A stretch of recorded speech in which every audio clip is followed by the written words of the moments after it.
Insellem is-semmija kollha ta' Radio Marija f'din il-mument illum eżisti sejrin riflettu ftit fuq il-qaddisa Klara minn Assisi.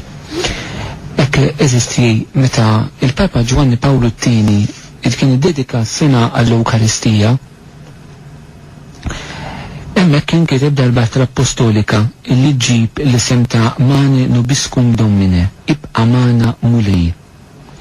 U propju l-aħħar paragrafu ta' din l-ittra, il-paragrafu 31, Giovanni Paolo II għamel referenza għal qaddisin illi biex ngħidu hekk kellhom devozzjoni partikolari lejn l-Ewkaristija fi klimu stess huwa jgħid. U dimma jnejna għandna l-eżempju ta' tant qaddisin li fl-Ewkaristija sabu lejxin fil-mixja tagħhom lejn il-perfezzjoni. Kemm drabi huma xerdu dmuħ ta' emozzjoni qawwija fil-preżenza ta' dan il-misteru kbir, jew esperjenzaw sigħat ta' ferħ ta' namur li ma jistax jitfisser quddiem dan is-sagrament tal-artal. U propju waħda minn dawn il-qaddisin eżistijej illi verament jgħodu f'din id-deskrizzjoni illi ta' Giovanni Paolo II nistgħu nsibu eżistijej il-Klara minn Assisi. Santa Klara mhux l-ewwel darba li naraw immaġni tagħha santi illi fil-fatti insibu lil Santa Klara bl-Ewkaristija f'idejha. U f'dan il-kuntest eżistijej minħabba li hija stampa xi ftit wis popolari ta' Santa Klara, xtaqt illi nirriflettu ftit dwar Santa Klara u l-Ewkaristija b'mod partikolari f'eżempju wieħed tal-ġrajja li hija għaddiet minnha illi tiddiskrivi din l-immaġni ta' Klara li naraw bl-ostensorium bl-Ewkaristija f'idejha. Sabiex naħdlu ftit hekk f'din ir-riflessjoni se naqra parti mill-ħajja ta' Santa Klara magħrufa bħala il-leġenda, leġenda mhux sens taħrafa, leġenda kienu jużawha fi żmien medjevali biex tirrapponta l-istorja ġifieri. Il-paragrafi propju 21 u 22.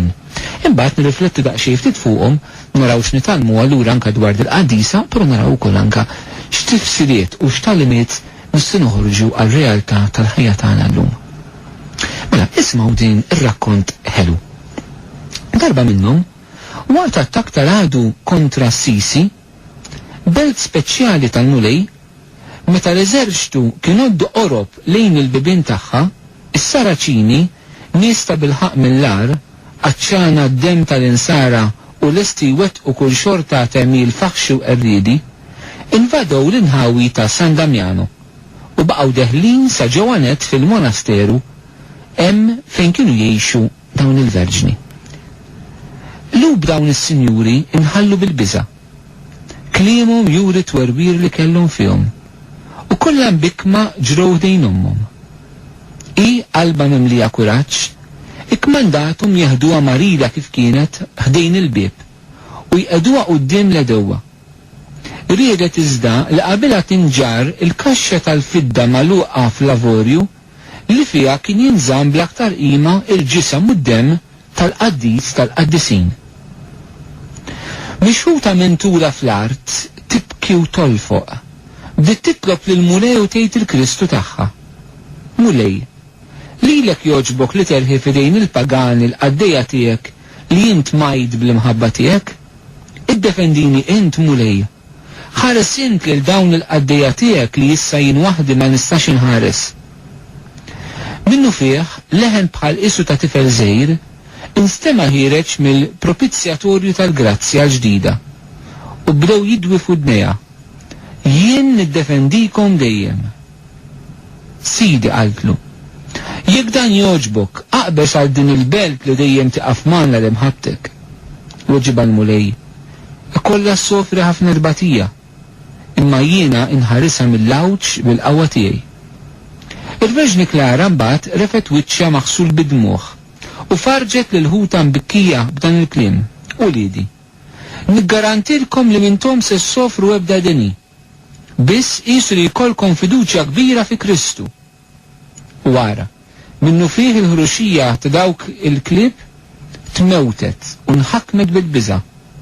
Bħeffa ħarġu minn fuq il-ħitan li kienu xabtu magħhom imnafrin bil-qawwa ta' dik li talbet. Dan ir-rakkont eżisti propju ħodna lura snin ilu jiġifieri Santa Clara għexet fis-seklu 13. Ek meta San Damjan kien il-post SSTA fej San Franġisk kien kellmu Ġesu, miġbija ta' dak li hu magħruf propju mill-kurċifis is-salib ta' San Damjan. Huwa ikona sabiħa ħafna illi minn hemmhekk Ġesu kien qallu Franġisku mur sewwi l-Knisja tiegħi li kif tara qed tiġġarraf. San Franġisk hemmhekk darba kellu profezija illi kien qed jgħid ejjew in-nies għejnuni nibni dan il-post għax il-qudiem qatt jiġu nisa foqra li bil-ħajja tagħhom qatt jimlew il-Knisja tal-Qdusija. Ikunu verament fwieħa ta' Qdusija fih dan il-Knisja. U propju hawnhekk San Franġisk bil-mod il-mod meta Santa Clara kif ħadd il-palm kienet telqed da Roma u missiera illi perseguitawa ħafna. Santa Clara kellha persekuzzjoni kbira minn tal-familja sabiex hija verament tkun tista' titlaq mid-dar ħalli timxi fuq il-passi ta' San Franġisk. Ġifieri biex telqet kellha letteralment taħrab, u mbagħad anke tziju tagħha kien mar biex juħda lura bil-forza, per ma kienx possibbli għax kienet urit liha bħala parti issa li qed tiskien taħt il-Knisja u ħadd ma kellu dritt fuqha. Ġifieri kellha letteralment tgħix il-Vanġelu meta Ġesu qalilna illi jekk tħobbu l-missierkom l-omkom, il-missierkom il-ħudkom aktar minni ma jistħoqlkomx tkunu miegħi. Ġifieri Clara minn Assisi kellha verament tagħmel għażla radikali bejn il-familjari tagħha u bejn Kristu. Sabiex tagħmel dak li jrid minnha. Kellha letteralment għax ma femuwix tiċħat il-familja sabiex tkun tista' timxi wara Ġesu.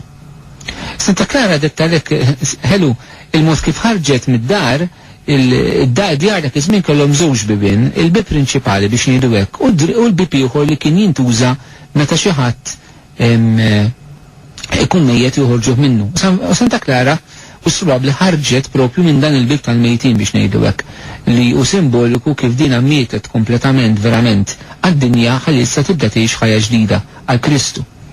Santa Clara meta marret għand San Franġiska biex tkun tista' tgħix u ra li verament kienet mara żagħżugħa qalbenija li ma kienx tistħi ma kienx tibża dbati għal Ġesu u tgħix il-faqar radikali tiegħu li huwa għex, San Franġisk xtaq mod kif din tibda tgħix però fil-bidu kellu jipoġġiha taħt il-kura ta' s-Sorijiet Benedettini, però Santa Clara ma setitx tgħix ma' s-Sorijiet Benedettini mhux għax kienu ħżiena, imma għaliex dak li Alla kien qed jagħtiha ma kienx jaqbel mal-ispirtu tas-Sorijiet Benedettini. Il-mulej kienet tqajjem karizma fondazzjoni ġdida permezz ta' Franġisku u Clara minn Assisi.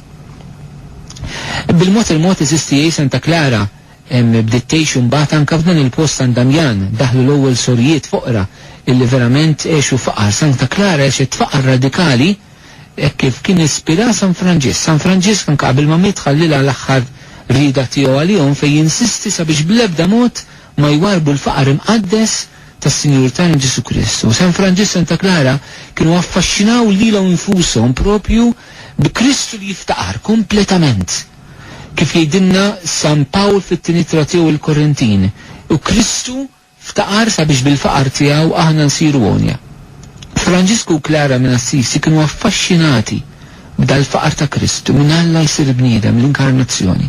Jibqa' jiftaqar fuq is-salib u jiċċekken iktar fl-Ewkaristija.